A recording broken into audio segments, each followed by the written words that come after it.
Hi hello வணக்கம். எல்லாரும் எப்படி இருக்கீங்க? நல்லா இருக்கீங்களா? லாஸ்ட் எபிசோட் பார்க்காதவங்க மறக்காம பாத்துருவாங்க. எபிசோடோட லிங்க் பாத்தீங்கன்னா நாங்க கீழே கொடுக்குறோம், மறக்காம போய் செக் பண்ணிட்டு பாருங்க. லாஸ்ட் எபிசோட்ல என்ன பண்ணிருப்பாங்க அப்படின்னா, நம்ம கிளாஸ் வந்து பாத்தீங்கன்னா எல்லாரையும் கொண்டு குமிச்சுட்டு கிரில்ல வந்து உட்காந்துட்டு இருப்போம். இவனை பாக்குறதுக்காக மேட்டு, ஜெராமி, டேமன் எல்லாருமே வந்திருக்காங்க. இங்க வந்து பார்த்தா எல்லாரும் கொண்டு போட்டிருக்குது பார்த்து செம்ம ஷாக்கு. எதுக்காக அப்படின்னா, நம்ம ஜெராமிக்காக தான் நம்ம கிளாஸ் பார்த்தீங்கன்னா எல்லாரையும் கொண்டு போட்டு வச்சிருக்கான். இது இல்லாம டேமன் கூட ஒரு டீல் போட்டிருக்கான். டேமன் என்னன்னா, நீ எல்லாரையும் கொண்டுட்டா அவன் வந்து கொண்டுட்டான்னா ஹண்டர் மார்க் ஃபில் ஆயிடும், ஸோ உனக்கான விஷயம் கிடைச்சிரும் அப்படின்ற மாதிரி டீல் போட்டிருக்கான். பட் அப்படி இல்லைன்னா இவன் ஒருத்தரையா தேடி தேடி கொள்ளணும் இல்லையா, அதுக்காக வசதியா நம்ம கிளாஸ் பார்த்தீங்கன்னா எல்லாருமே கொண்டு வச்சிருக்கான். இதை பார்த்துட்டு ஷாக் ஆன ஜெராமி, நீ என்கிட்ட சொன்னல என்னை பார்த்துப்ப அப்படின்னு, இந்த மாதிரி இன்னசென்ட் பீப்புள் எல்லாம் என்னால கொல்ல முடியாது அப்படின்ற மாதிரி சொல்லிட்டு இருக்கான். பரவாயில்ல, இதை விட்டு நமக்கு வேற நல்ல வழி கிடையாது அப்படின்ற மாதிரி டேமன் சொல்றான். நல்ல வழி கிடையாது, ஆனா நீ சொன்னதை மீறிட்ட அப்படின்ற மாதிரி ஜெராமிக்கு செம்ம அப்செட். இப்படி பேசிட்டு இருக்கும் போதே சரி இனஃப், நீ சீக்கிரமா எல்லாரையும் கொல்லு அப்படின்ற மாதிரி சொல்லிட்டு இருக்கான். நீ சொல்றதெல்லாம் என்னால கேட்க முடியாது அப்படின்னு ஜெராமி பயங்கர திமிரா சொல்றான். ஓ, கேட்க முடியாதா அப்படின்ற மாதிரி சொல்லுவோம். உடனே இவன் கம்பல் பண்ண ட்ரை பண்றான். அதுக்கு ஜெராமி பாத்தீங்கன்னா ஹண்டர்ஸ் எல்லாம் கம்பல் பண்ண முடியாது அப்படின்னு சொன்னதும், அப்படியா, என்னோட வேம்பையர்ஸ்க்கு என்னால ஆர்டர் போட முடியுமே அப்படின்னு சொல்லிட்டு இவன் அந்த இடத்துல எல்லாரையும் வேம்பையர்ஸா மாத்திருக்கான் இல்லையா, அவங்களெல்லாம் வந்துட்டு மேட்டை கொல்றதுக்கு ஆர்டர் கொடுத்துறான். அதாவது இவன் வந்து வேம்பையரை கொல்றதுங்கிறது நடக்க போறதுதான், பட் ஆனா அதை கஷ்டப்பட்டு கொல்லணுமா அப்படின்ற மாதிரி டேமன் கேட்கவும், ஆமா எல்லாமே சாதாரணமா நடந்துட்டா நல்லா இருக்குமா, இந்த மாதிரி டாஸ்க் வச்சா தானே நீங்க எல்லாம் முடிப்பீங்க அப்படின்ற மாதிரி கிளாஸ் சொல்லிட்டு இருக்கான். அதுக்கப்புறம் பாத்தீங்கன்னா அங்க இருக்க வேம்பையர்ஸ் எல்லாம் ஒருத்தர எந்திரிச்சு மாத்தி மாத்தி ரத்தம் முடிச்சு எல்லாரும் ரெடி ஆயிட்டு இருக்காங்க. மேட் பாத்தீங்கன்னா ஒரு பக்கம் ஓடவே ஆரம்பிச்சிட்டான். அப்படியே ஓடி போகும்போது ஒருத்தன் வந்து கடிச்சிடறான். பட் ஆனா அந்த இடத்துல வந்து நம்ம ஜெராமி காப்பாத்துறான். பின்னாடியே வந்து டேமனும் வந்துடுறான். என்ன ஆச்சு அப்படின்னு கேட்கவும் இவனை, ஏன்னா எல்லா வேம்பையர்ஸும் துரத்தவே ஆரம்பிச்சிருச்சு. ஜெராமி இப்ப நமக்கு வேற வழியே இல்லை, நம்ம கிளம்பி வீட்டுக்கு போய் தான் ஆகணும் அப்படின்ற மாதிரி சொல்லிட்டு இருக்கான். அப்ப டேமன் பாத்தீங்கன்னா சரி அப்ப நீங்க முன்னாடி போங்க, நான் இவங்களெல்லாம் டிலே பண்றேன், உங்களுக்கு டைம் கிடைக்கும் அப்படின்ற மாதிரி சொல்றான். சரின்னு ரெண்டு பேரும் லேக் ஹவுஸ்க்கு ஓட ஆரம்பிக்கிறாங்க. பின்னாடியே வந்த வேம்பையரோட நெஞ்சில இருந்து அப்படியே எடுத்து அந்த ஆர்கனை எடுத்து கையில வச்சுட்டு பாரு தலைவர், ஒருத்தரை பிடிச்சிட்டாரு. இந்த பக்கம் ரெண்டு பேரும் ஓடினவங்கல்ல, மேட்டு தனியா பிரிஞ்சு வந்துட்டா. அந்த கேப்ல பாத்தீங்கன்னா இன்னொரு வேம்பையர் மேட்டை அட்டாக் பண்ண வர, அப்போ பாத்தீங்கன்னா கடவுள் மாதிரி எலினா வந்து அவளை காப்பாத்துறா. என்னாச்சு அப்படின்னு கேட்கவும் அப்புறமா சொல்லிக்கலாம் அப்படின்னு பின்னாடியே ஜெராமியை வந்து ஜாயின் பண்ணிடுறா. மூணு பேரும் பாத்தீங்கன்னா லேக் ஹவுஸ்க்கு ஓடுறாங்க. அப்படி வந்ததுக்கு அப்புறம் எலினா என்ன நடந்துட்டு இருக்கு அப்படின்னு கேட்கவும் அவங்க எல்லாருமே வராங்க அப்படின்னு சொன்னதும் எலினா திரும்பி பாக்குறா. அங்க அத்தனை வேம்பையர்ஸ் வந்து நின்றுட்டு இருக்கு. என்னன்னா வேம்பையர்ஸ் எல்லாம் இன்வைட் பண்ணா மட்டும் தான் உள்ள வர முடியும், ஸோ சேஃப்டி எல்லாரும் உள்ள இருக்காங்க. அப்படியே இங்க சீனை கட் பண்ணி டைட்டில் கார்டை போடுறாங்க. மறுநாள் விடிஞ்சது, சூரியன் வந்ததால எல்லாருமே போயிட்டாங்க அப்படின்ற மாதிரி ஜெராமி பார்த்துட்டு வந்து சொல்றான். எலினா எந்திரிச்சு டேமன் கிட்ட இங்க என்னதான் நடக்குது, நான் அவனுக்கு வந்து சண்டை போட மட்டும் தானே சொல்லி கொடுக்க சொன்னேன், என்ன நடந்துட்டு இருக்கு அப்படின்னு கேட்கவும் எல்லாம் அவன தப்பு தான் அப்படின்ற மாதிரி, என்னது ஏன் தப்பா அப்படின்ற மாதிரி ஜெராமியும் கேட்கறான். அவனும் பெஸ்ட் ஸ்டூடெண்ட் கிடையாது அப்படின்ற மாதிரி டேமன் சொல்லிட்டு இருக்கான். நான் எனக்கு தெரிஞ்ச வழியில ஈஸியான வழியில மார்க் வளர்றதுக்கு கியூர் கண்டுபிடிக்கிறதுக்கு ஒரு ஐடியா கொடுத்தேன், அதை அவன் ஃபாலோ பண்ணல. இந்த கியூர் பத்திலாம் எனக்கு கவலையே கிடையாதுன்னு எலினா சொல்றான். நான் லவ் பண்றவங்க எனக்கு வந்து டேஞ்சர்ல இருக்கக்கூடாது அப்படின்ற மாதிரி சொல்லுவோம். அவன் டேஞ்சர்ல இருக்கானா, ஆனாலும் வந்து மார்க் வளர்ந்துருக்குல, அதை பத்தி பாரு அப்படின்ற மாதிரி டேமன் சொல்லிட்டு இருக்கான். சரின்னு எலினாவும் நடந்துருச்சு, இந்த பிரச்சனை எப்படி சால்வ் பண்றது அப்படின்ற மாதிரி கேட்டுட்டு இருக்கா. அதுக்கு டேமன் பாத்தீங்கன்னா என்கிட்ட ஒரு வழி இருக்கு, இந்த மார்க்கும் வளரணும், எங்களுக்கு ஒரு கமிட்மெண்ட் இருக்கு, இந்த வேம்பையர் எல்லாம் கொல்லணும் அப்படின்ட்டு. நீ வந்து வீட்டுல இருந்து இவனை பாத்துக்கோ, அதாவது மேட்டை பாத்துக்கோ, நானும் ஜெராமியும் வந்து ஹண்டிங் போறோம் அப்படின்ற மாதிரி சொல்றான். இதை கேட்டு இன்னும் இவன் காண்டாவரா. எனக்கு தெரியுது இது டிராஜிக்கான ஒரு டிசிஷன் தான், ஆனாலும் இதை பண்ணி தான் ஆகணும், ஏன்னா வந்து ஜெராமிக்கு வேற வழி இல்லை அப்படின்ற மாதிரி சொல்றான். இன்னும் எலினா சந்தேகமாவே பார்க்க, என்ன நம்புமா, நான் இவனை கண்டிப்பா சேஃபா பாத்துப்பேன், நாங்க இந்த வேலையை கண்டிப்பா செஞ்சு முடிச்சிருவோம் அப்படின்ற மாதிரி வாக்குறுதி கொடுக்குறான். நெக்ஸ்ட் சீன்ல ஸ்டெஃபன் குளிச்சுட்டு வெளியே வந்திருப்பான். ஆனா உள்ள ரெபேக்கா பாத்தீங்கன்னா படுத்துட்டு அவனோட டைரியவே எடுத்து படிச்சுட்டு இருப்பான். எனக்கு தெரியுது கொஞ்ச நாள் உன்னை வந்து டேகர் பண்ணி இந்த பெட்டிக்குள்ள போட்டிருந்தோன்னு, ஆனாலும் மத்தவங்கள படிக்கிறது தப்புமா அப்படின்ற மாதிரி சொல்லிட்டு இருக்கான்.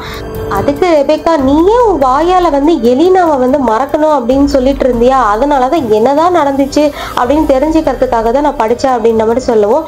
எல்லாமே முடிஞ்சிருச்சு, உனக்கு எவ்வளவு வேணாலும் படிச்சுக்கோ அப்படின்ற மாதிரி வெறுத்து போய் ஸ்டெஃபன் சொல்லிட்டு இருக்கான்.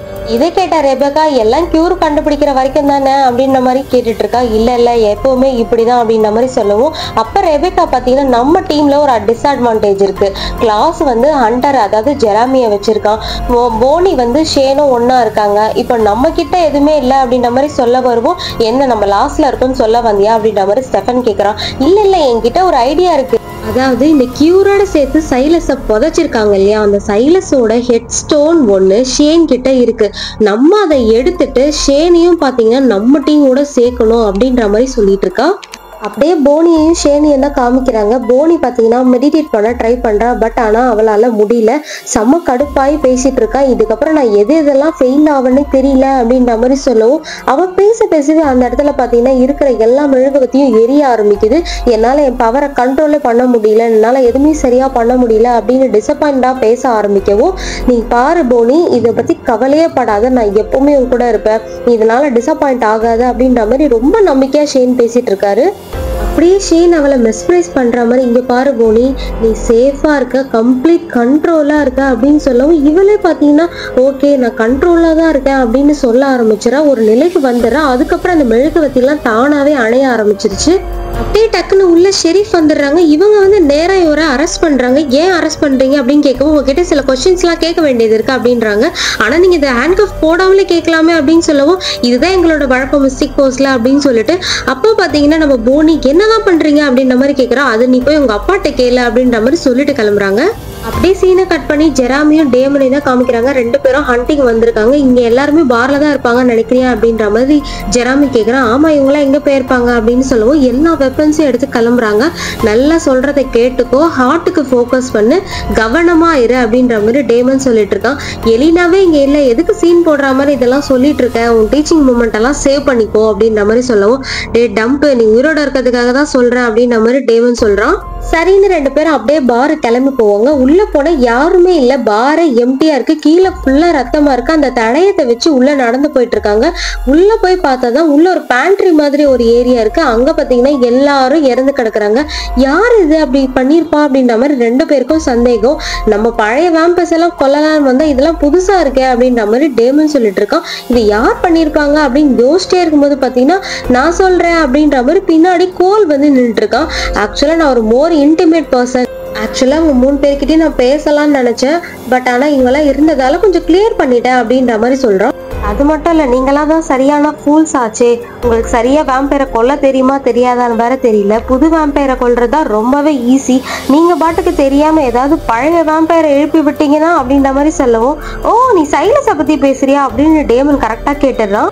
ஆமா, அவனை பத்தி உனக்கு தெரியுமா, என்ன பண்ண போற அப்படின்ற மாதிரி கேட்கவும், எனக்கு தெரியும், அதை பத்திலாம் எனக்கு கவலை இல்லை, நான் எதுவும் பண்ணவும் போறதில்ல அப்படின்ற மாதிரி டேமன் சொல்லிடுறான். அவன் முன்னொரு காலத்துல இருக்கும்போது அவனை வர்ஷிப் பண்ற சில பேரை நான் பார்த்தேன், அவன் கண்டிப்பா திரும்பி உயிர் தெழுவான் அப்படின்ற மாதிரி சொன்னாங்க. ஆக்சுவலா இந்த மாதிரி இம்மார்டலா இருக்கிறது எனக்கு சுத்தமா பிடிக்கவே பிடிக்காது, அவங்கள உடனே கொன்றுவேன் அப்படின்னு சொல்லி அந்த ஃபாலோவர்ஸ் எல்லாம் நான் கொன்னுட்டேன், அவனை எழுப்புறதுல எனக்கு இஷ்டமே இல்லை அப்படின்ற மாதிரி சொல்லிட்டு இருக்கான். நீங்க பாட்டுக்கு கியூரை கண்டுபிடிக்கிறேன்னு அவனை போய் எழுப்பிட போறீங்க, அதை நான் பின்னாடி உட்காந்துட்டு பாப்பர் மட்டும் நினைக்காதீங்க அப்படின்ற மாதிரியும் சொல்றான் கோலு. அது மட்டும் இல்ல, ஜெராமி கிட்ட இதெல்லாம் விட்டுட்டு இப்பயே ஓடிடு அப்படின்ற மாதிரி சொல்றான். எல்லாத்தையும் விட முடியாது அப்படின்னு ஜெராமி திமிரா சொல்லுவோம். ஓ அப்படியா, உன்னை கொல்லணும்னு நினைக்கிறேன், பட் ஆனா நீ இந்த கர்ஸ்ல இருந்து கஷ்டமும் பண்ணும், சோ உன்னோட ஆர்ம்ஸை நான் பிச்சு எடுத்துறேன் அப்படின்னு சொல்லவும், டக்குன்னு பாத்தீங்கன்னா டேமன் உஷாராகி கோலை அட்டாக் பண்ண ஆரம்பிச்சிடா. ரெண்டு பேரும் சண்டை போட்டுட்டு இருக்காங்க. நீ சீக்கிரமா இங்க இருந்து ஓட அப்படின்னு சொல்லிட்டு ஜெராமியும் ஓட சொல்லிடுறான் டேமன். இப்போ ப்ரொஃபஸரை பிடிச்சிட்டு போயிட்டதால இந்த டைமை யூஸ் பண்ணி ஸ்டெஃபனும் நம்ம ரெபேக்காவும் பார்த்தீங்கன்னா இங்கே வந்து அந்த ஹெட் ஸ்டோனை தேடிட்டு இருப்பாங்க. அதாவது சைலஸோட ஹெட் ஸ்டோன் கிடைக்குதா அப்படின்னு. இந்த மாதிரி தேடிட்டே இருக்கும்போது இங்கே இருக்கோன்னே எனக்கு நம்பிக்கை இல்லை அப்படின்ற மாதிரி ஸ்டெஃபன் சொல்லிட்டு இருக்கான்.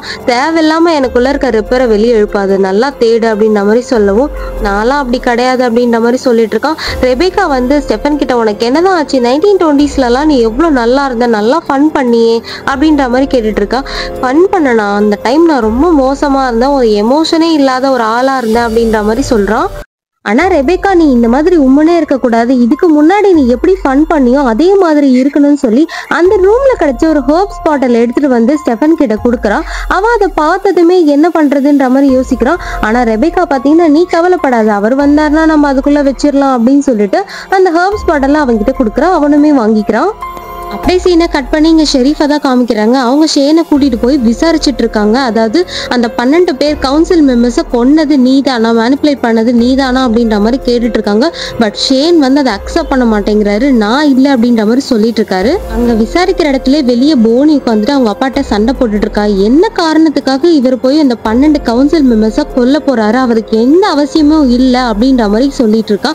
அதுக்கு அவங்க அப்பா பார்த்தீங்கன்னா, அவன் பார்த்தீங்கன்னா இந்த மாதிரி மனுஷங்களை நான் நிறைய பேரை பார்த்துருக்கமா, இந்த மாதிரி மேனிப்புலேட் பண்ணுவாங்க, ரொம்ப ஃபாஸ்ட் ஆக்கிங்காக இருப்பாங்க, இந்த மாதிரி ஆட்களை பற்றிலாம் உனக்கு தெரியாது, வீக் மைண்ட் பீப்புள் கூட தான் அவங்க விளையாடுவாங்களே அப்படின்ற மாதிரி சொல்லிட்டு இருக்காரு. ஸோ போனி என்ன பண்ணுறான்னா உள்ளே எந்திரிச்சு போகிற, ஏன் உள்ளே போகிற போகாது அப்படின்னு அவங்க அப்பா சொல்லுவோம். நீங்கள் தானே சொன்னீங்க வீக் மைண்ட் பீப்புள் கூட தான் அவர் பேசுவார் எல்லாமே சொல்லுவாருன்னு, நான் தானே அந்த வீக் மைண்ட் பீப்புள், ஸோ நான் உள்ளே போய் பேசுகிறேன் அப்படின்ற மாதிரி உள்ளே போகிறா. அவள் உள்ளே போனதுமே ஷெரீஃப் பார்த்தீங்கன்னா இங்கே வரக்கூடாது அப்படின்ற மாதிரி சொல்கிறாரு. அவங்க அப்பா பார்த்தீங்கன்னா அவள் பேசட்டும் அப்படின்னு சொன்னதும் பர்மிஷன் கொடுத்ததும் அவங்க எந்திரிச்சு போயிடுறாங்க. இவன் உட்காந்து பேசுகிறான், இந்த மாதிரி ரெபேக்கா சொல்லியிருக்கா, நீங்கள் அவகிட்ட சொன்னீங்க, அதாவது கவுன்சில் மெம்பர்ஸை கொண்டது நீங்கள் தான் அப்படின்னு சொல்லியிருக்கீங்கன்னு அவள் கன்ஃபார்ம் பண்ணியிருக்கா அப்படின்ற மாதிரி சொல்லியிருக்காங்கன்னு கேட்குறா. அதுக்கு அவர் என்ன சொல்கிறாருன்னா, ஆக்சுவலாக அவள் பொய் சொல்லியிருக்கா அப்படின்ற மாதிரி இவகிட்ட பொய் சொல்லிட்டு இருக்காரு இவர். அப்படியே சீனை கட் பண்ணி எலினாவை தான் காமிக்கிறாங்க. மேட்டும் எலினாவும் வீட்டுக்குள்ள வந்துடுறாங்க. வந்ததுமே மேட் பார்த்தீங்கன்னா பயங்கரமா எலினா மேல கோவப்படுறான். நீ பழைய எலினா தானே, ஏன் எங்களை டேமன் கிட்ட விட்ட அப்படின்ற மாதிரி கேட்டுட்டு இருக்கான். அப்புறம் சாரின்னு சொல்லிட்டு அவனே, ஓ சயர்மானாலதான் நீ இப்படி நடந்துக்கிறியா அப்படின்ற மாதிரி கேட்கறான். இல்ல சயர்மானாலதான் இல்லை அப்படின்னு சொன்னதும், நீ ஒரு ஓல்டு எலினாவே, எங்க எலினாவே கிடையாது, இல்லைன்னா நீ எங்களை டேமன் கிட்ட விட்டுருக்க மாட்டா அப்படின்ற மாதிரி சண்டை போட்டுட்டு இருக்கான். அப்பா பார்த்தீங்கன்னா ஜெராமி எலினா கால் பண்றான். கால் பண்ணி இந்த மாதிரி எங்களை அட்டாக் பண்ணிட்டேன், நான் வேற வழி இல்லாம அங்க ஓடி வந்துட்டேன், பட் ஆனா டேமன் மாட்டிட்டு இருக்கான் கோல் கிட்ட அப்படின்ற மாதிரி சொல்றான். உடனே எலினா கிளம்பி போய் கிளாஸை தான் மீட் பண்றான். மீட் பண்ணி ஏன் இந்த மாதிரி பண்ற அப்படின்ற மாதிரி கேட்டுட்டு இருக்கா. ஆக்சுவலா பாத்தீங்கன்னா என்னோட லிட்டில் பிரதருக்கு, அதாவது கோலுக்கு டேமனை சுத்தமா பிடிக்கல, நீயே தேவையில்லாம இது நடுவுல டேமனை இழுத்த அப்படின்ற மாதிரி கிளாஸ் கேட்கிறான். அதுக்கு எலினா பாத்தீங்கன்னா சரி நடந்தது நடந்துருச்சு, இப்ப அவனை விட்டுருங்க அப்படின்ற மாதிரி கேட்டுட்டு இருக்கா. நீ என்ன ஆர்டர் பண்ற நிலைமையில எல்லாம் இல்ல சொல்லும், அதாவது நான் உன்னை வச்சிருக்கிறதே கியூரை கண்டுபிடிச்சிட்டு ஹைபிரிட்ஸை மேக் பண்றதுக்கு மட்டும்தான் அப்படின்ற மாதிரி சொல்றான். ரொம்ப திமிரா பேசிட்டு இருக்கான். சரி என்ன வேணா இருக்கட்டும், நான் உனக்கு கோஆப்ரேட் பண்றேன், அதனால நான் உனக்கு கெஞ்சி கேட்கறேன், தயவு செஞ்சு டேமனை விட்டுரு அப்படின்ற மாதிரி சொல்றான். அதுக்கப்புறம் கிளாஸ் பாத்தீங்கன்னா கோலுக்கு கால் பண்ணி இதுக்கப்புறம் ஜெராமி கிட்ட எதுவுமே வச்சுக்காது அப்படின்ற மாதிரி சொல்றான். அப்புறம் டேமனை நீ தான் பிடிச்சி வச்சிருக்கியா அப்படின்ற மாதிரி கேட்கறான். ஆமா அவன் என்கிட்ட தான் இருக்கான், ஏன் அப்படின்னு கேட்கும்போது இல்ல கொஞ்சம் கணக்கெல்லாம் தீர்க்க வேண்டியது இருந்தது, அதான் ஃபன் பண்ணிட்டு இருந்தேன் அப்படின்ற மாதிரி சொல்றான். நீ ஃபன் பண்ணதெல்லாம் போதும், அவனை விட்டுரு அப்படின்ற மாதிரி சொல்றான். அதுக்கப்புறம் கண்டிப்பா நீ இதுக்கப்புறம் ஜெராமி கிட்ட போகவே கூடாதுன்ற மாதிரி ஆர்டர் போட்டுறான். ஆனா இங்க இந்த கோல் என்ன பண்றான்னா, டேமனை கம்பல் பண்ணி உன்ன நீயே குத்திக்கோ அப்படின்ற மாதிரி சொல்லிடுறான். சோ வேற வழியே இல்லாம அவனே அவனை ஸ்டாப் பண்ணிட்டு இருக்கான். டேமன் ஒரு ஆம்பளை மாதிரி என்கிட்ட சண்டை போடுறான் அப்படின்ற மாதிரி டேமன் சொல்லிட்டு இருக்கான். இல்ல எனக்கு உன்னை கொல்லணும்லாம் அவசியம் இல்லை, பட் ஆனா நான் கம்பல் பண்ணா நீ வேலை செய்யறியா அப்படின்ற மாதிரி செக் பண்ண அப்படின்ற மாதிரி சொல்லிட்டு இருக்கான். உனக்கு உண்மையிலே கியூர் கண்டுபிடிக்க வேணாம் தானே, உனக்கு ஜெராமியை பிடிக்கவே பிடிக்காது தானே அப்படின்ற மாதிரி கேட்டுட்டு இருக்கான். அப்படிலாம் கிடையாது அப்படின்ற மாதிரி இவன் நோக்குன்னு சொல்லிடுறான். அப்ப நீ அவனை கொல்ல மாட்ட, சரி இதுக்கப்புறம் நான் இப்ப கொடுக்குற எல்லாத்தையுமே நீ மறந்துடுவ, இப்போ நீ ஒன்னே ஒண்ணு மட்டும் தான் பண்ண போற, எப்போ உன் ஜெராமிய நீ கண்ணில் பாக்குறியோ அப்பவே அவனை கொல்ல போற அப்படின்ற மாதிரி கம்பல் பண்ணிட்டு போயிடுறான். அப்படியே சீனை கட் பண்ணி எலினாவையும் ஜெராமியும் தான் காமிக்கிறாங்க. ஜெராமி எல்லா வெப்பனையும் எடுத்து வச்சுட்டு இருக்கான். அதுக்கு எலினா பாத்தீங்கன்னா இதுக்கப்புறம் இதை பத்தி நீ கவலைப்பட வேணாம் ஜெராமி, டேமன் வந்துருவான், எல்லாத்தையுமே பார்த்துப்பான் அப்படின்ற மாதிரி சொல்லிட்டு இருப்பான். டேமன் என்ன பார்த்துப்பான், நான் அதெல்லாம் பார்த்துக்க மாட்டான் அப்படின்ற மாதிரி சொல்லவும், பட் நான் உன்னை பார்த்துப்பேன் அப்படின்ற மாதிரி எலினா சொன்னான். நல்லா பார்த்துக்கிட்டப்போ அப்படின்ற மாதிரி ஒரு மாதிரி ஸ்டேக் எடுத்து கையில வச்சுட்டு இருக்கான். டக்குன்னு இவளுக்கு பயமா எடுத்து ஜெராமி அப்படின்னு ஒரு குரல் கொடுக்குறான். உடனே இவன் தெரிஞ்சிடறான், சாரி நான் ஏன் அப்படி பண்ணன்னு தெரியல, ஏன்னா எனக்குள்ள இருக்கவன் டக்குன்னு மாற ஆரம்பிக்கிறான் அப்படின்ற மாதிரி அவன் சொல்றான். அப்படியே சீனை கட் பண்ணி ஷேனோட ஆஃபீஸை தான் காமிக்கிறாங்க. இங்க நிறைய தேவையில்லாத பொருட்கள்லாம் இருக்கு அப்படின்ற மாதிரி ஸ்டெஃபன் சொல்லிட்டு இருக்கான். அதெல்லாம் தேவையில்லாத பொருள்லாம் இல்ல, சில திங்ஸ் எல்லாம் ஆஃப்டர் லைஃப் திங்ஸ் எல்லாம் நிறைய வச்சிருக்காரு அப்படின்ற மாதிரி ரெபேக்கா சொல்றான். அங்க பாத்தீங்கன்னா ஒரு கத்தி இருக்கு, அந்த கத்தி என்னன்னு தெரியுமா, இது ஒரு பாலினேஷனல் சாக்ரிஃபிஷியல் நைஃப் அப்படின்ற மாதிரி ரெபேக்கா சொல்றான். அதை கேட்டுட்டு ஸ்டெஃபன் உனக்கு நிறைய விஷயம் தெரியுதே அப்படின்ற மாதிரி கேட்க, ஆமா எனக்கு மற்ற கல்ச்சர்லயும் கொஞ்சம் இன்ட்ரெஸ்ட் இருக்கு அப்படின்ற மாதிரி சொல்லிட்டு இருக்கா. அது மட்டும் இல்ல, அந்த கத்தியால செத்தா அட்லீஸ்ட் காடு கிட்ட போலாம், கொஞ்சம் யோசிச்சு பாரு, நீ தன்னை மட்டுமே யோசிச்சுட்டு இருக்க, ஒரு குழந்தைய லவ் பண்ணியா அப்படின்ற மாதிரி சொல்லும் பொழுதே டக்குனு ஸ்டெஃபன் கையில இருக்க கத்திய மேல வீசிடுவான். இது ஷார்ப்பா புடிச்சிருவா. செம்ம உஷார ரெபேக்கா அப்படியே எந்திரிச்சு உனக்கு தெரியுமா நான் ஏன் உன்னை மெமரியில இருந்து கம்பல் பண்ணல, ஏன்னா நீ கஷ்டப்படணும், இந்த லவ் பெட்ரையெல்லாம் அதாவது லவ் துரோகம்னா என்னன்னு உனக்கு தெரியணும் அப்படின்ற மாதிரி சொல்றான். அப்பதான் இந்த லவ் நம்மளுக்கு எப்படிலாம் நாசமாக்குது அப்படின்னு நீ புரிஞ்சுப்ப, உனக்கு இந்த பாடம் தேவை அப்படின்ற மாதிரி சொல்லிட்டு இருக்கா.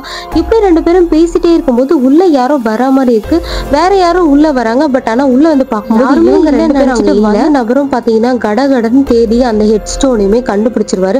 கரெக்டா அதை எடுக்கும் போது பின்னாடி ரெபேக்கா நிற்பா. பரவாயில்லையே நீ கண்டுபிடிச்சியே, நான் உங்ககிட்ட ஒரு நல்ல கொஸ்டின் கேட்கிறேன், நீ யாரு அப்படின்ற மாதிரி கேட்பா. அப்படியே சீனை கட் பண்ணுவாங்க.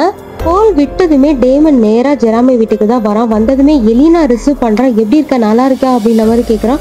ஓகே பரவாயில்ல அப்படின்ற மாதிரி சொல்லிட்டு சரி ஜெராமி எங்கன்னு கேட்கறா. ஜெராமி மேட் எப்படி இருக்கான்னு பார்க்க போயிருக்கான் அப்படின்ற மாதிரி சொல்றான். ட்ரில்லுக்கு தான் போயிருக்காங்க அப்படின்னு சொல்லவும் சரி நான் உடனே போய் அவனை பார்க்க போறேன் அப்படின்ற மாதிரி சொல்றான். ஏன்னு கேட்கவும் நான் அவன்கிட்ட கொஞ்சம் டஃபா நடந்துக்கிட்டேன், ஸோ நான் அவன்கிட்ட அப்பாலஜைஸ் பண்ண போறேன் அப்படின்ற மாதிரி சொல்றான். அப்படியே ஷேனை தான் காமிக்கிறாங்க. இன்னும் விசாரணை பண்ற இடத்துல தான் ஷேன் இருக்காரு. போனி மீட் பண்ணலான்னு வரா. உள்ள வந்ததுமே கேமராவை ஆஃப் பண்ணிடுறா. இதுக்கப்புறம் நீங்க என்கிட்ட ஃப்ரீயா பேசலாம் அப்படின்ற மாதிரி சொல்றா. அப்ப இங்க மேல ஒரு கேமரா இருக்கு அப்படின்ற மாதிரி அவர் கேட்கிறாரு. அது இருந்துட்டு போது, நீங்க சொல்லுங்க எதுக்காக கவுன்சில் மெம்பர்ஸ் வந்து சாக்ரிஃபைஸ், அதாவது உயிரை விட்டதுக்கு நீங்க சப்போர்ட் பண்ணீங்க அப்படின்ற மாதிரி கேட்குறாங்க. அதுக்கு இவர் என்ன சொல்றாருன்னு பார்த்தீங்கன்னா அதெல்லாம் ஒண்ணுமே மேட்டர் இல்லை, சைலஸ் உயிர் பெறணும் அதுதான் விஷயம். அவர் எழுந்துட்டாரு அப்படின்னா கியூர் நமக்கு கிடைச்சிட்டு இருக்கும். இந்த கியூரை தானே நீங்க எல்லாருமே தேடிட்டு இருக்கீங்க அப்படின்ற மாதிரி சொல்றேன். இதை கேட்டு காண்டான போனி சத்தியமா நீங்க பைத்தியம் மாட்டீங்க, பைத்தியமாவே தான் பேசிட்டு இருக்கீங்க அப்படின்னு சொல்லி செம கடுப்பாகி அங்கிருந்து எந்திரிச்சு போயிடுறான். அப்படியே டோர் கிட்ட போனதுமே உனக்கு ஞாபகம் இருக்கா ஃபர்ஸ்ட் செஷன் அப்போ என்கிட்ட வந்தியே, உன் கிராம்ஸ்க்கு என்னாச்சு, நீ பண்ண ஒரு மேஜிக்கால அவங்களுக்கு பனிஷ்மெண்ட் கிடைச்சது, அவங்கள திருப்பி பார்க்கணுன்னே உனக்கு ஆசை இல்லையா அப்படின்ற மாதிரி கேட்குறான். இவருக்கு ஒண்ணுமே புரியல, என்ன சொல்றதுன்னே தெரியல. போனிக்கு அப்படியே முழிச்சிட்டு இருக்கா. அவங்களோட நிலைமை என்ன, இப்ப என்னவா இருக்காங்கன்னு கொஞ்சமாச்சு யோசிச்சிருக்கா அப்படின்னு கேட்கவும் இவ அப்படியே சைலண்ட் ஆயிடுறா. அப்படியே சீனை கட் பண்ணி இப்ப கிரில்ல தான் காமிக்கிறாங்க. கிரில்லுக்கு எலினாவும் டேமனும் வந்தாச்சு. வந்ததுமே அங்க மேட் வந்து சர்வ் பண்ணிட்டு இருக்கான். மேட் கிட்ட வந்து நீ வந்து லீவ் எடுத்துக்கல அப்படின்ற மாதிரி கேட்கறான் டேமன். அவன் கடுப்பில் நான் உங்களுக்கு ஹெல்ப் பண்ண வந்து 2 நாள் லீவ் எடுத்துட்டேன் அப்படின்ற மாதிரி சொல்லிட்டு இருக்கான். சரி ஜெராமி எங்கன்னு டேமன் கேட்கறான். அவன் பின்னாடி இருக்க ரூம்ல தான் இருக்கான்னு சொல்லவும் நேரா வந்து டேமன் ஜெராமியை தான் தேடிட்டு வரான். எலினாக்கே புரியல ஏன் டேமன் ஜெராமி இவ்வளவு தீவிரமா தேடுறான்னு, என்ன ஆச்சு அப்படின்னு கேட்கும். ஆனா அங்க இருந்து பாத்தீங்கன்னா டேமன் நம்ம ஜெராமியை பாத்துடுறான். அவனை வந்து ஒரு கொலவெறியோட பார்க்கவும் இது ஏதோ வந்து ஜெராமிக்குமே புரிஞ்சிருது. அங்கிருந்து அவசரமா அவன் வந்து பின்னாடி ரூம்க்கு ஓடிடுறான். டேமன் ஜெராமியை நோக்கி வேகமா வரான். ஆனா சட்டுன்னு ஜெராமி அங்கிருந்து மறைஞ்சிட்டதால என்ன பண்ற டேமன் அப்படின்னு சொல்லிட்டு பின்னாடி இருந்து எலினா கூப்பிடுறான். இவனுக்கே ஒன்றும் புரியல என்ன ஆன்சர் சொல்றதுன்னு. மறுபடியும் பாத்தீங்கன்னா அவளுக்கு எந்த பதிலும் சொல்லாம அங்கிருந்து டேமன் எந்த பக்கம் போயிருப்பானோ அந்த வழியா போறான். உள்ள பாத்தீங்கன்னா ஜெராமி வந்து ரெடி ஆயிடுறான். அதாவது இவன் அட்டாக் தான் பண்ண வர போறான் அப்படின்னு புரிஞ்சிச்சு. ஸோ கண்ணெல்லாம் எடுத்து வச்சுட்டு ரெடியா நின்றுட்டு இருக்கான். ஆனா நேரா உள்ள வந்து பார்த்தா ஜெராமியை காணும். ஏன் அப்படி தேடிட்டு இருக்க அப்படின்னு எலினா வந்து கேட்குறான். ஆக்சுவலா கோல் வந்து என்னை கம்பல் பண்ணிட்டான், ஜெராமியை பார்த்ததுமே கொல்ற மாதிரி என்னை கம்பல் பண்ணிட்டான் அப்படின்னு சொல்லிட்டு அங்க ஒரு கேப் இருக்கும் இல்லையா, அதாவது ஒரு குகை மாதிரி போவாங்க, அதுக்குள்ள நுழைஞ்சிடறான். ஆக்சுவலா ஜெராமி அதுக்குள்ள போய் தப்பிச்சு போயிட்டான். எலினாவும் பின்னாடியே போய் பார்க்குறான். உள்ள பார்த்தீங்கன்னா டேமன் குரல் கொடுத்துட்டே போறான். இந்த மாதிரி கோல் வந்து என்னை கம்பல் பண்ணிட்டான், நீ என்கிட்ட மாட்டினா நான் கண்டிப்பா உன்னை சாகடிச்சிருவேன். ஸோ இங்க வந்து நீ ஹைட் ஆகாத, அதாவது ஒளியாத, எங்கேயாவது போயிடு, தப்பிச்சு ஓடு, இங்கே ஹைடா இருக்காதா அப்படின்னு சொல்லிட்டே போறான். ஸோ இது எல்லாமே ஜெராமிக்குமே கேட்குது.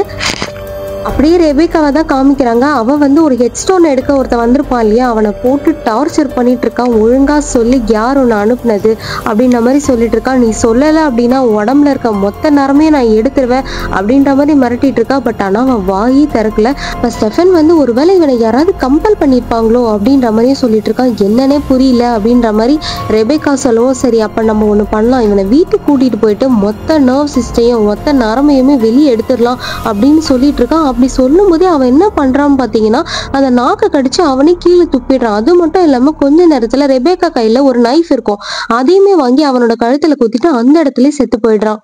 ரெபேக்கா ஒருவேளை என் பிரதர் இவனை கம்பல் பண்ணிருப்பானா அப்படின்ற மாதிரி சொல்லிட்டு இருக்கோம். இது பிரதராகவும் இருக்கலாம், மேபி ரேஸ்ல யாரோ புதுசா ஜாயின் பண்ணிருக்கலாம், அது யாருன்னே தெரியல அப்படின்ற மாதிரி ஸ்டெஃபன் டவுட் பண்றான். இந்த போனி பயங்கர சைக்கோதனமா பேசிட்டு இருக்கான்னா உனக்கு ஹெல்ப் பண்ணா நீ என்னோட கிராம்ஸ் வர்றதுக்கு ஹெல்ப் பண்ணுவ அப்படிதானே அப்படின்னு சொல்லவும், ஆமா உன்னால தானே, உன் ஸ்பிரிட்டால தானே அவங்க அந்த பக்கம் போய் கஷ்டப்பட்டுட்டு இருக்காங்க, அவங்க அங்க இருக்க பேட் ஸ்பிரிட்டால பயங்கரமா டார்ச்சர் அனுப்பி வைக்கிறாங்க, திரும்ப திரும்ப திரும்ப திரும்ப அப்படின்னு சொல்லிக்கிட்டே இருக்காரு.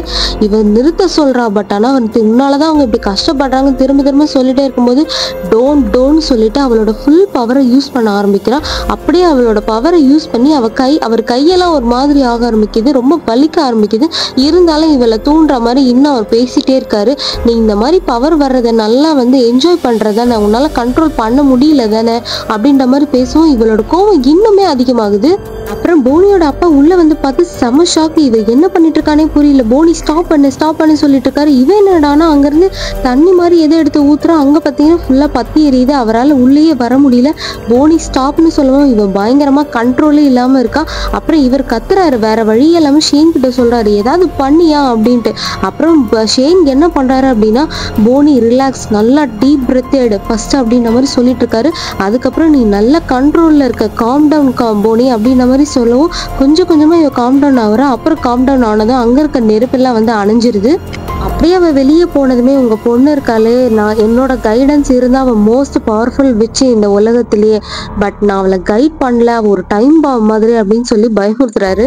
அப்புறம் ஸ்டெஃபனுக்கு எலினா கால் பண்றா. பட் ஆனா அவன் அட்டன் பண்றதுக்கு முன்னாடியே ரெபேக்கா வாங்கி காதுல வைக்கிறான். உனக்கு என்ன வேணும் அப்படின்ற மாதிரி கேட்கறான். எலினா பாத்தீங்கன்னா, நீ என்ன ஸ்டெஃபன் கூட பண்ணிட்டு இருக்க அப்படின்ற மாதிரி கேட்கறான். நானா அவனோட டல்லான லைஃப்ல இருந்து அவனை காப்பாத்திட்டு இருக்கேன் அப்படின்ற மாதிரி சொல்லவும், சரி நான் ஸ்டெஃபன் கிட்ட பேசணும்னு திரும்ப எலினா கேட்கறான். நீ அவன்கிட்ட பேச முடியாது, ஏதாவது சொல்லணும்னா என்கிட்டே சொல்லு. சரி அப்ப நான் சொல்றதை நல்லா கேட்டுக்கோங்க. உங்களுக்கு கியூரை பத்தி கவலையோ இல்ல ஜெராமி பத்தி கவலையோ ஏதாவது இருந்தா, கோல் வந்து டேமனை ஜெராமி கொல்றதுக்கு கம்பல் பண்ணி வச்சிருக்கான். நீங்க உங்களுக்கு முடிஞ்சா ஹெல்ப் பண்ணலாம் அப்படின்ற மாதிரி கேட்கறா. பட் ஆனா ஸ்டெஃபன் வாயவே திறக்கல, அமைதியாவே இருக்கான். ரெண்டு பேருமே பதிலே சொல்லாததால இவளுக்கு ரொம்ப கஷ்டமாயிடுது. சரின்ட்டு இவளே போனை வச்சிடறா. இன்னும் டனல்ஸ்ல டேமன் ஜெராமியை தேடிட்டே தான் இருக்கா. நான் சொன்னது கேட்டுச்சா இல்லையா, என்னை கம்பல் பண்ணிருக்காங்க, நீ இன்னும் இங்கதான் இருக்க, தயவு செஞ்சு இங்க இருந்து போ அப்படின்னு சொல்லிட்டு இருக்கான். பட் ஆனா ஜெராமி என்ன பண்றானா, ஏதோ ஒரு ஐடியா பண்றான். அவன் கையில இருந்து ரத்தத்தை கிழிச்சு கீழே வர வைக்கிறான். சோ நான் வந்து உன்னை ஹண்ட் பண்ணணும்னு நினைக்கிறேன்னு புரிஞ்சுக்கிட்டு வேகமா அந்த ரத்தத்தை வச்சு டேமன் கரெக்டான இடத்துக்கு ரீச் ஆயிடுறான். அங்க வந்து பாத்தீங்கன்னா தேடிட்டே இருக்கும்போது ஜெராமி பின்னாடி இருந்து அட்டாக் பண்ணலாம்னு நினைக்கிறான். பட் ஆனா வேகமா டேமன் வந்து ஜெராமியோட கையை நல்லா கடிச்சிடறான். ஃபுல்லா வந்து மாட்டிக்கிறான். ஜெராமி கொல்லவே போறான் போல. டேமன் வேற மாதிரி மாறிட்டு இருக்கான். இருந்தாலும் ஜெராமி கையில ஒரு கன் வச்சிருந்தாலே அதை எடுத்து நல்லா 2 வாட்டி ஷூட் பண்ணிடுறான். நீ இப்பதான் கரெக்டான வேலையை செஞ்சிருக்க, கண்டிப்பா நீ என்னை ஷூட் பண்ணி தான் ஆகணும், நீ ஏன்னா ஒரு ஹண்டர், என்னை ஹண்ட் பண்ணி தான் ஆகணும், இதுதான் உன்னோட வேலை, நீ ஆனா இங்கே ஷூட் பண்ணக்கூடாது, என்னோட ஹார்ட்ல ஷூட் பண்ணணும், ஏன்னா என்னால என்னை கண்ட்ரோல் பண்ண முடியாது, உனக்கு தெரியுமா தெரியாதான்னு கேட்டுட்டே இருக்கான். பட் ஆனாலும் ஜெராமி வந்து ஷூட் பண்றதுக்கு ரொம்ப யோசிச்சுட்டு இருக்கான். ஆனா கொஞ்ச நேரத்திலேயே திரும்பவும் எந்திரிச்சு டேமன் ஃபுல்லா ஆரம்பிக்கவும் டக்குன்னு ஷார்ட் பண்ணிடுறான். கொஞ்ச நேரம் எந்திரிச்சு பார்த்தா அவன் தலையில தான் சுட்டிருக்கான் போல. இதை கூட இவன் சரியா பண்ணல அப்படின்னு சொல்லி எந்திரிக்கிறான் டேமன். சான்ஸ் கிடைச்சப்பவே நம்மளை கொன்றுக்கணும், ரொம்ப பெரிய தப்பு பண்ணிட்டான் அப்படின்னு சொல்லி பயங்கரமா திட்டிக்கிட்டே அவனை தேட ஆரம்பிக்கிறான். அப்படியே சீனை கட் பண்ணி கோலை தான் காமிக்கிறாங்க. எங்கேயோ போயிட்டு இருக்கான். பின்னாடி வந்து ரெபேக்கா, சரி எதுக்காக ஜெராமியை வந்து இப்ப நீ அட்டாக் பண்ணணும்னு நினைக்கிற, அதுவும் டேமன் மூலமா கம்பல் பண்ணி அப்படின்ற மாதிரி கேட்கறான். அந்த குழந்தைய நான் எதுவுமே பண்ணலையே அப்படின்ற மாதிரி சொல்றான். இது நிக்குக்கு தெரிஞ்சா என்ன ஆகுமா, அதாவது கிளாஸுக்கு தெரிஞ்சா என்ன ஆகும் அப்படின்ற மாதிரி இவ கேட்டுட்டு இருக்கான். நான் நேரடியா அவனை எதுவுமே பண்ணலப்பா அப்படின்ற மாதிரி கோல் செலவும், நீ ரொம்ப புத்திசாலித்தனமா பேசுறதா நினைப்பா அப்படின்ற மாதிரி சொல்லிட்டு பேசிட்டே இருக்கான். ஆனா இவன் கிளம்புறான். பின்னாடி இவன் டேகரை வச்சு அழுத்துறான். செம்ம கடுப்பாயிடுது கோலுக்கு. இப்ப நீ என்ன டேக் பண்ண போறியா அப்படின்ற மாதிரி கேட்டுட்டு இருக்கான். இது என்ன குடும்பம் இதுன்னே தெரியல, இதனாலதான் வந்து எலைச்சா இந்த பக்கமே வர்றதில்லை, மாத்தி மாத்தி ஒருத்தருக்கு ஒருத்தர் வந்து டேகர் பண்ணிக்கிறோம், இது வந்து ஒரு குடும்பமாவே இல்லை அப்படின்ற மாதிரி ரொம்ப கடுப்பாய் பேசிட்டு இருக்கான். அதுக்கு ரெபேக்கா, நீ இப்பவே கம்பலை வந்து கால் ஆஃப் பண்ண, அதாவது முடிச்சு விட அப்படின்ற மாதிரி சொல்லிட்டு இருக்கா. ஆனா கோல் டக்குன்னு உஷாராகி ரெபேக்கா கையில இருக்க டேகரை வாங்கி இவளை குத்துறதுக்கு நின்றுட்டு இருக்கான். தயவு செஞ்சு எதுவுமே என்ன பண்ணிடாத அப்படின்ற மாதிரி ரெபேக்கா கெஞ்சிட்டு இருக்கா. அதுக்கு கோல் பாத்தீங்கன்னா, கண்டிப்பா நான் வந்து சைலஸா எந்திரிக்கவே விட மாட்டேன் அப்படின்னு சொல்லிட்டு இருக்கும் போதே வந்து பாத்தீங்கன்னா கிளாஸ் என்ட்ரி கொடுத்து ரெபேக்காவை சேவ் பண்ணிட்டு நிறுத்துற பைத்தியக்காரா அப்படின்னு சொல்லிட்டு இருக்கும் போதே கோல் பாத்தீங்கன்னா கிளம்பி போயிடுறான். ரெபேக்கா ஷாக்ல அவன் ஆல்மோஸ்ட் என்ன கொண்டிருப்பான் அப்படின்ற மாதிரி சொல்லிட்டு இருக்கா. அதுக்கு கிளாஸ் பாத்தீங்கன்னா, கண்டிப்பா உனக்கு எப்படி ப்ராப்பரா டேக் பண்றது கிளாஸல் தேவை அப்படின்ற மாதிரி சொல்லவும் இவ கடுப்பாய் எங்கேயாவது போய் தொலைங்கடா அப்படின்னு சொல்லிட்டு இவ அங்கிருந்து கோவமா கிளம்பிடுறா. அப்படியே சீனை கட் பண்ணி ஜெராமியை தான் காமிக்கிறாங்க. இன்னும் காட்டுக்குள்ள ஓடிட்டு இருக்கான். பாவம் டேமன் வர கையில நல்லா கடிச்சு வச்சதால அவன் ரொம்பவே டயர்டாகி கீழே ஒரு இடத்துல உட்காந்துட்டான். பட் டேமன் பாத்தீங்கன்னா ஃபாலோ பண்ணிட்டே வந்துட்டு இருக்கான். பின்னாடியே எலினாவே ஃபாலோ பண்ணிட்டு வந்து டேமன் போதும் ஸ்டாப் பண்ண அப்படின்ற மாதிரி சொல்றான். இல்லை என்னால ஸ்டாப் பண்ண முடியாதுன்னு டேமன் சொல்லவும், எனக்கு தெரியும் உன்னால ஸ்டாப் பண்ண முடியும், உனக்கு அந்த டேலண்ட் இருக்கு, நீ உன்னால கண்ட்ரோல் பண்ண முடியும் அப்படின்ற மாதிரி சொல்லிட்டு இருக்கா. ஏன் ஸ்டெஃபன் பண்ணதாலையா அப்படின்ற மாதிரி டேமன் கேட்கறான். இல்ல நான் உன்னை லவ் பண்றதுனால, அதனால நீ உன்னால ஸ்டாப் பண்ண முடியும், நான் உன்னை லவ் பண்றேன், நீ என்ன லவ் பண்ற, எனக்கு ஜெராமி ரொம்ப ரொம்ப முக்கியம், ஸோ உன்னால கண்டிப்பா ஜெராமியை அட்டாக் பண்ணவே முடியாது அப்படின்ற மாதிரி சொல்லிட்டே இருக்கான். பட் சாரின்னு சொல்லிட்டு டேமன் பாத்தீங்கன்னா அங்க இருந்து கிளம்பி போறான். ஜெராமியும் ஒரு பக்கம் ஓட முடியாம கீழே உட்காந்துட்டு இருக்கான். பட் கையில வந்து சேஃப்டிக்கே ஒரு கன் வச்சிருக்கான். பின்னாடியே எலினாவுமே வந்துட்டான். டேமன் ஜெராமியை கண்டுபிடிச்சதும் அவனே சொல்றான், நான் அவனை அட்டாக் பண்ண போறான், அதுக்கு முன்னாடி என்னை ஷூட் பண்ணிடு அப்படின்னு சொல்றான். ஜெராமியுமே ஷூட் பண்ணிடுறான். பட் இப்ப யாரோட என்ட்ரி பாத்தீங்கன்னா, ஸ்டெஃபன் வந்து டேமனை காப்பாத்தி ஹலோ பிரதர் அப்படின்னு சொல்லிட்டு அங்கேயே அவன் கழுத்தை திருப்பி விட்டு கீழே மயக்கமடைய வச்சிடறான். இப்பதான் எலினாக்கு ஒரு ரிலாக்ஸா ஆகுது. அப்புறம் ஸ்டெஃபன் டேமனை தூக்கிட்டு வந்து அவங்க வீட்டுக்குள்ள இருக்க ரூமுக்குள்ள போட்டு வச்சிருக்கான். பொறுமையா டேமன் எந்திரிக்கிறான். ஏன்னா எந்திரிக்கும் போதே முடியல அவனுக்கு, உனக்கு நிறைய ரத்தம் போயிருக்கு, நீ ரொம்ப வீக்கனா இருக்க. பட் இன்னும் கோலோட கம்பல்ஷன் வந்து ஆன்லைன், அதாவது எஃபெக்டிவா தான் இருக்கு. ஸோ நீ வந்து இந்த ரூம்குள்ளேயே தான் இருந்தாகணும், இப்படி இருந்தா மட்டும் தான் உன்னை வீக்கனா வச்சுக்க முடியும் அப்படின்ற மாதிரி சொல்லிட்டு இருக்கான். அதுக்கு டேமன் பாத்தீங்கன்னா நம்ம கோல் கிட்ட போய் இந்த கம்பல்ஷனை டீகம்பல்ஷனா மாத்தணும் அப்படின்ற மாதிரி சொல்லிட்டு இருக்கான். அதுக்கு ஸ்டெஃபன் பாத்தீங்கன்னா அது அவ்வளோ ஈஸிலாம் கிடையாது அப்படின்ற மாதிரி சொல்லவும், சரி நான் எலினாவையாச்சும் பார்க்கணும் அப்படின்ற மாதிரி கேட்குறான். அதுக்கும் ஸ்டெஃபன் அதெல்லாம் டூ ரிஸ்கி, இப்போ பார்க்க வேண்டாம் அப்படின்ற மாதிரி சொல்லிட்டு இருக்கான். இதெல்லாம் நீ நல்லா என்ஜாய் பண்றதானே அப்படின்ற மாதிரி டேமன் கேட்குறான். ஸ்டெஃபன் இது எலினாக்கும் நல்லது உனக்கும் நல்லது, அதனால தான் சொல்றேன் அப்படின்ற மாதிரி கியூர் கண்டுபிடிச்சிட்டு இந்த சயர் பாண்ட் கம்பல்ஷன் இதெல்லாம் சரி பண்ணிட்டு 2 பேரும் என்ன வேணுமோ பண்ணி தொலைங்க அப்படின்னு சொல்லிட்டு ஸ்டெஃபன் வெளியில போய் கதவை சாத்திட்டு போயிடுறான். அப்படியே வெளியில போனா எதிர்க்க எலினா வரா. சரி டேமனை பார்க்க போறியா அப்படின்ற மாதிரி கேட்கறான் ஸ்டெஃபன். ஆமா பார்க்கணும், அவகிட்ட பேச போறேன் அப்படின்ற மாதிரி சொல்லிட்டு இருக்கா. இல்ல நீ போனீன்னா அவன் வெளியில வர்றதுக்கு நிறைய சான்சஸ் இருக்கு அப்படின்ற மாதிரி சொல்லும். நான் அவனை வெளியில விட மாட்டேன் அப்படின்ற மாதிரி இவ சொல்றா. உனக்கு வேற எந்த சாய்ஸும் இல்லை, ஏன்னா நீ சயர்ல இருக்க அப்படின்ற மாதிரி சொல்லிடுறான். அப்புறம் எலினா உனக்கு என்னதான் பிரச்சனை, ஏன் ரெபேக்கா கூட சுத்திட்டு இருக்கா, அவ என்ன 2 தடவை கொலை பண்ண பார்த்தா அப்படின்ற மாதிரி சொல்லிட்டு இருக்கான். அதுக்கு ஸ்டெஃபன் பாத்தீங்கன்னா ஜெரமியா கூட தான் டேமன் 2வது தடவை கொலை பண்ண பாக்குறான். ஐ திங்க் யாருமே இங்க வந்து பெர்ஃபெக்ட் கிடையாது அப்படின்ற மாதிரி ஸ்டெஃபன் ரிப்ளை பண்றான். அதுக்கு எலினா ஏன் இப்படி என்ன பனிஷ் பண்ண பாக்குதுற, நான் எத்தனை தடவை தான் உங்ககிட்ட சாரி சொல்றது அப்படின்ற மாதிரி கேட்கறான். அதுக்கு ஸ்டெஃபன் நான் உனக்கு எப்பவுமே சாரி சொல்ல சொன்னது இல்லையே, நீ என்ன வேணா பண்ணிக்கோ, அதுவும் இஷ்டம் அப்படின்ற மாதிரி சொல்றான். அதுக்கு எலினா எனக்கு புரியுது நீ ரொம்ப ஹர்ட் ஆயிருக்க, பட் ஹர்ட்டே ஆகாத மாதிரி வெளியில ஆக்ட் பண்ற அப்படின்ற மாதிரி சொல்லிட்டு இருக்கான். நீயும் நான் லவ் பண்ணாத ஸ்டெஃபனை பார்த்தது இல்லைல்ல, அதனால தான் உனக்கு இது புதுசா இருக்கு அப்படின்ற மாதிரி ஸ்டெஃபன் சொல்லவும் இவளால ஆன்சரே பண்ண முடியல. டக்குன்னு ஸ்டெஃபன் என்ன சொல்றான்னா, சரி நீ வந்துட்டு போன டேமன் கிட்ட சொல்றேன் அப்படின்னு சொல்றான். இவ்வளவு வேற வழியே இல்லாம பயங்கர சோகமா கிளம்பி போயிடுவா. அப்படியே நெக்ஸ்ட் சீன்ல போனி அவங்க அப்பாவை தான் காமிக்கிறாங்க. அவங்க அப்பா பாத்தீங்கன்னா இதுக்கப்புறம் உனக்கு ஹெல்ப் தேவை, உனக்கு கண்காணிப்பு தேவை அப்படின்ற மாதிரி சொல்லவும், அப்பா நான் கொஞ்ச நேரம் கண்ட்ரோல் இழந்துட்டேன், அதுக்காக எனக்கு இதெல்லாம் தேவையில்லை அப்படின்ற மாதிரி போனி சொல்றா. பட் நானே நேர்ல பார்த்தனே, அவருமே சொன்னாரு ஷேனுமே சொன்னாருன்னு சொல்லவும், ஷேன் தான் நம்பிக்கையுரிய ஆளே கிடையாது, அவர் சொல்றதை நம்புறீங்களா அப்படின்ற மாதிரி இவளே கேட்கிறா. அதுக்கு அவங்க அப்பா அதுக்காக என் டாட்டர் இந்த மாதிரி ஒரு மோஸ்ட் டேஞ்சரஸ் மேஜிக்கெல்லாம் யூஸ் பண்றதை பார்த்துட்டு நான் சும்மாலாம் இருக்க முடியாது, உனக்கு ஹெல்ப் இல்லை, அதுக்கு மேலே உனக்கு சில விஷயங்கள் தேவைப்படுது அப்படின்ற மாதிரி சொல்றாரு. அப்புறம் கிளாஸ் எலினா வீட்டுக்கு தான் போயிருக்கேன், எதுக்கு வந்திருக்கேன்னு கேட்டது நான் என்னோட ஹண்டரை கூட்டிட்டு போக வந்திருக்கேன்னு கிளாஸ் சொல்றான். அதுக்கு ஜெரமியும் நான் உங்களுக்கு தேவையான அளவுக்கு நிறைய பேரையவே கொண்டுட்டேன், இதுக்கு மேலேயும் என்ன வேணும் அப்படின்ற மாதிரி கேட்கவும், உங்களுக்கு எல்லாம் கோலை பத்தி தெரியாது, அவனுக்கு ஒரு விஷயம் வேணும்னா என்ன வேணாலும் பண்ணுவான் அப்படின்ற மாதிரி சொல்லிட்டு இருக்கான். அதனாலும் எலினா பாத்தீங்கன்னா நாங்க பாத்துக்கிறோம் அப்படின்ற மாதிரி சொல்லவும், அப்படியா சரி அவன் இந்த வீட்டை வந்து முழுசா எரிச்சதுக்கு அப்புறம் நீங்க என்கிட்ட வேணா வந்து சொல்லுங்க, அவன் வந்தானா என்ன கூப்பிடுங்க அப்படின்ற மாதிரி கிளாஸ் சொல்றான். சரி நாளைக்கு மீதி இருக்க வேலையை முடிப்போம் அப்படின்னு சொல்லிட்டு இங்க இருந்து கிளாஸ் கிளம்பிடுறான். அப்படியே ஸ்டெஃபனை தான் காமிக்கிறாங்க. ரெபேக்காவை மீட் பண்ணலான்னு வந்திருக்கான். சரி கோலை டேக் பண்ணியா இல்லையா அப்படின்ற மாதிரி கேட்டுட்டு இருக்கான். எங்க அவனை டேக் பண்றது, அவன் ஸ்டேக் எடுத்து என் நெஞ்சு மேலே வைக்கிறான், ஜஸ்ட் மிஸ், அந்த பிளானே ஃபிளாப் ஆயிடுச்சு, அப்படி அவனுக்கு சுத்தமாவே மூளை கெட்டு போச்சு அப்படின்னு இப்ப நல்லாவே புரிஞ்சுக்கிட்டேன் அப்படின்ற மாதிரி சொல்லிட்டு இருக்கான். அப்ப ஸ்டெஃபனும் பாத்தீங்கன்னா ஓகே ஜெரமே நல்லா தான் இருக்கான், டேமன் என்னோட கண்ட்ரோல்ல இருக்கான், எல்லாமே இப்போ ஓகேவா போயிட்டு இருக்கா அப்படின்ற மாதிரி சொல்லிட்டு, சரி அதை எங்க வச்சிருக்க அப்படின்ற மாதிரி கேட்கறான். எது ஸ்டோனை கேட்கறியா அப்படின்ற மாதிரி கேட்கவும், நான் அது ஒரு சேஃபான பிளேஸ்ல தான் வச்சிருக்கேன் அப்படின்ற மாதிரி சொல்றா ரெபேக்கா. இது நமக்குள்ள இருக்க பிளான் இல்லையே, என்கிட்ட ஏன் சொல்ல மாட்டேங்கிற அப்படின்ற மாதிரி ஸ்டெஃபன் கேட்கவும், ஆல்ரெடி நீ எனக்கு 2 தடவை துரோகம் பண்ணிட்ட, ஆனா நான் உனக்கு ஒரு தடவை கூட துரோகமே பண்ணல, அது மட்டும் இல்ல ஒருத்த வேற அந்த ஹெட் ஸ்டோனை தேடி வந்திருக்கான், அது ஏனே தெரியல, சரி எலினா கூட எல்லாம் சரியா போச்சா அப்படின்ற மாதிரி கேட்குறா. இல்ல அவளை பத்தி எந்த கவலையும் இல்லை அப்படின்ற மாதிரி ஸ்டெஃபன் சொல்லிடுவோம். சரி நீ ஏன் இங்க எதுக்கு வந்திருக்க அப்படின்ற மாதிரி ரெபேக்கா கேட்கவும், நான் சொல்லிதான் அவனுக்கு தெரியணுமா அப்படின்ற மாதிரி டபுள் மீனிங்ல பேசுறான். இப்போ பாத்தீங்கன்னா ரெபேக்கா நோ ஃபீலிங்ஸ் நோ அட்டாச்மெண்ட்ஸ்ன்னு சொல்லிட்டு 2 பேரும் ஒன்னா இருக்க ஆரம்பிச்சிடுறாங்க. அப்படியே சீனை கட் பண்ணி எலினாவும் ஜெரமியும் பேசிட்டு இருக்காங்க. ஜெரமி இது எப்பதான் முடிய போகுதுன்னு தெரியல, நானும் டெய்லி கொண்டுகிட்டே இருக்கேன், இந்த மாதிரி எத்தனை இன்னசென்ட் பீப்புளை நான் கொல்ல போறேனே தெரியல, இந்த கிளாஸ் என்னை விடுற மாதிரி தெரியல அப்படின்னு சொல்லிட்டு இருக்கும்போது எலினா அந்த இடத்துல பிரில்லியண்டா ஒன்று யோசிக்கிறான். இத்தனை இன்னசென்ட் பீப்புளை கொல்றதுக்கு பதிலாக ஒரு ஒரிஜினல் வேம்பயரை கொண்டுட்டா அது மாதிரி அந்த வேம்பயர் கூட சயர்ல இருக்க நிறைய வேம்பயர் செத்து போவாங்க, அதாவது நிறைய கொலைகள் பண்ண மாதிரி ஆயிடும். கோல் டேமனை வந்து கம்பல் பண்ணியிருக்கா உன்னை கொல்ல சொல்லி, நீ அதுக்கு பதிலாக நீ அவனையே கொண்டுட அப்படின்ற மாதிரி ஐடியா கொடுக்குறா. அப்படியே இந்த எபிசோடு இங்க முடியுது. இந்த எபிசோடு உங்களுக்கு பிடிச்சிருந்ததுன்னா மறக்காம வீடியோவை லைக் பண்ணுங்க. இன்னும் நிறைய பேர் சப்ஸ்கிரைப் பண்ணாமே பார்த்துட்டு இருக்கீங்க, எல்லாருமே மறக்காம சப்ஸ்கிரைப் பண்ணி பெல் ஐக்கானையும் அழுத்தி வச்சுக்கோங்க. நான் உங்களை நெக்ஸ்ட் எபிசோட்ல சந்திக்கிறேன். தேங்க்யூ, பாய் பாய்.